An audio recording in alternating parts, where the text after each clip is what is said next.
Next video को हम लोग देखते हैं। ये भी उत्तर प्रदेश लोक प्रशासन कमीशन 2023 का क्वेश्चन है, सेकंड पेपर का क्वेश्चन है। ठीक है, सेकंड पेपर का क्वेश्चन है। क्वेश्चन ये है, न्यायिक सक्रियता के 3 दोषों का वर्णन करें। न्यायिक सक्रियता क्या होता है, पहली बात आपको ये जानना होगा न्यायिक सक्रियता क्या होता है। देखिए, लोगों को यानी कि भारत के आम नागरिकों को ये अधिकार दिया गया है, मूल अधिकार दिया गया है। ठीक है, तो देखिए उस अधिकारों की रक्षा के लिए सर्वोच्च न्यायालय जो है हस्तक्षेप कर सकता है कानूनों में। कोई भी विधि, कोई भी कानून उसको जो है उसको अवैध उसको घोषित किया जा सकता है उच्च न्यायालय या सर्वोच्च न्यायालय के द्वारा। इसी को न्यायिक सक्रियता कहते हैं। जैसे कि नागरिकों के अधिकारों की रक्षा के दौरान सर्वोच्च न्यायालय या उच्च न्यायालय या पर ये सर्वोच्च न्यायालय और उच्च न्यायालयों का सक्रिय भूमिका, देखिए सक्रिय भूमिका बहुत इंपॉर्टेंट है, में रहना न्यायिक सक्रियता कहलाता है। बस इतना ही काफ़ी है।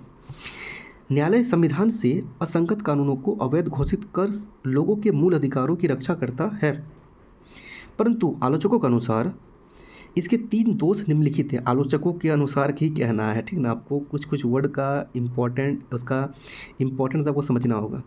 ये आपके अनुसार नहीं है, आलोचकों के अनुसार है। ठीक है, हालांकि ARC का रिपोर्ट में भी बहुत सारा आया है। कुछ लेखक भी लिखते हैं अपने मतलब समाचार पत्रों में, देखते होंगे आप लोग ना, कुछ नोट्स वगैरह लिखते रहते हैं ना, बट आपको आलोचक लिखना है। ठीक है, आलोचकों के अनुसार इसके 3 दोष निम्नलिखित हैं जो चिंताजनक है। क्या क्या है, एक हम लोग ड्रॉ आउट कर लिए, दोष दिखा दिए 3 को दोष। शक्ति के पृथक्करण पर विवाद है, सर्वोच्चता पर विवाद है, कौन सर्वोच्च है भाई, संसद सर्वोच्च है, न्यायालय सर्वोच्च है, उसका विवाद है। लोकतांत्रिक व्यवस्था का ह्रास। अब सीधी बात है, अगर सर्वोच्च न्यायालय ही हर चीज़ का निर्णय लेने लग जाएगा तो संसद विधायिका जो विधि बनाती है उस पर तो प्रश्न चिन्ह लग जाएगा, लोगों का उस पर भरोसा उठ जाएगा, सीधी बात है। तो देखिए, आलोचकों का मानना है कि न्यायिक सक्रियता 1 नंबर में देखते हैं। न्यायिक सक्रियता शक्ति के पृथक्करण को एक सेकंड देख लेते हैं हम लोग, क्षति पहुंचाता है। ठीक है, यह नियंत्रण संतुलन के नाजुक सिद्धांत को बिगाड़ देता है। जनता का विधायिका या कार्यपालिका पर से भरोसा कम होने लगता है तथा वे लोकतंत्र पर विश्वास कम करने लगते हैं। ये भी हो गया। संसद की विधियां बनाम न्यायपालिका, ठीक है, संसद की विधियां बनाम न्यायपालिका का उन विधियों की असंगतता का निर्धारण विवाद का कारण बनता है। इसके बावजूद न्यायिक सक्रियता लाभकारी है। लाभकारी कैसे, देख लीजिए। लोकतंत्र के सिद्धांत को बनाए रखने हेतु लाभकारी है। अब संविधान सर्वोच्च है, ये बार बार बताना पड़ता है। सर्वोच्च न्यायालय ही संविधान का रक्षक है, संविधान का अभिभावक है, तो सर्वोच्च न्यायालय को बार बार बताना पड़ता है कि देखो भाई, संविधान सर्वोपरि है, संविधान सर्वोच्च है। संविधान के अगेंस्ट अगर कुछ काम करोगे, संविधान के अगेंस्ट अगर कुछ विधि, कुछ कानून बनाओगे जो लोगों के मूल अधिकार की भावना को ह्रास पहुंचाएगा, तो हम न्यायिक सक्रियता करेंगे। फिर क्या है, संसद का अपने विधायी कर्तव्यों को याद दिलाना। संसद को अपने विधायी कर्तव्यों को याद दिलाना, यानी कि संसद को ये याद दिलाना कि देखिए विधायी आपका कर्तव्य ये है, आपको इसी के अनुसार काम करना है।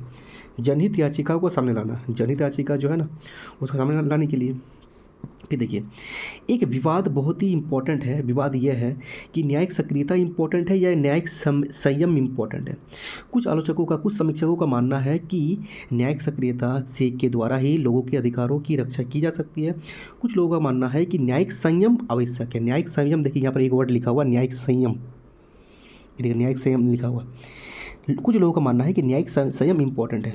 अब देखिए, दोनों का अलग अलग प्रो एंड कॉन्स हैं, दोनों को समझना होगा। न्यायिक संयम का मतलब हो गया कि सर्वोच्च न्यायालय को या फिर उच्च न्यायालय को अपने क्षेत्राधिकार में ही काम करना है। आप अपने क्षेत्र के दायरे से बाहर नहीं निकल सकते हैं। लेकिन कुछ लोगों का ये भी मानना है, और संविधान प्रदत्त जब सर्वोच्च न्यायालय को जब ये अधिकार दे दिया गया है कि आप लोगों के अधिकारों की रक्षा कीजिए, तो सर्वोच्च न्यायालय न्यायिक सक्रियता तो करेगा भाई, सीधी बात है। तो चूँकि संसद लोकतंत्र की नींव है एवं न्यायपालिका अधिकारों व संविधान का अभिभावक है, अतः न्यायिक संयम विचार को आगे बढ़ाया जाना आवश्यक होगा। अब अधिकांश लोगों का यही मानना है कि न्यायिक संयम जो है ये आवश्यक है, लेकिन यहाँ पर तो ये भी लिखे हुए ना कि संसद जब लोकतंत्र की नींव है एवं न्यायपालिका अधिकारों व संविधान का अभिभावक है, तो यहाँ पर एक चीज़ और लिखना चाहिए था हमको। अगर ये नहीं लिखते तो और एक चीज़ लिखना चाहिए था कि दोनों में एक, क्या कहते हैं उसको, दोनों एक दूसरे का पूरक है और दोनों को एक दूसरे के साथ मिलकर रहना होगा, ऐसा कुछ, ऐसा वर्ड का यूज करना होगा। ठीक है, सो थैंक यू।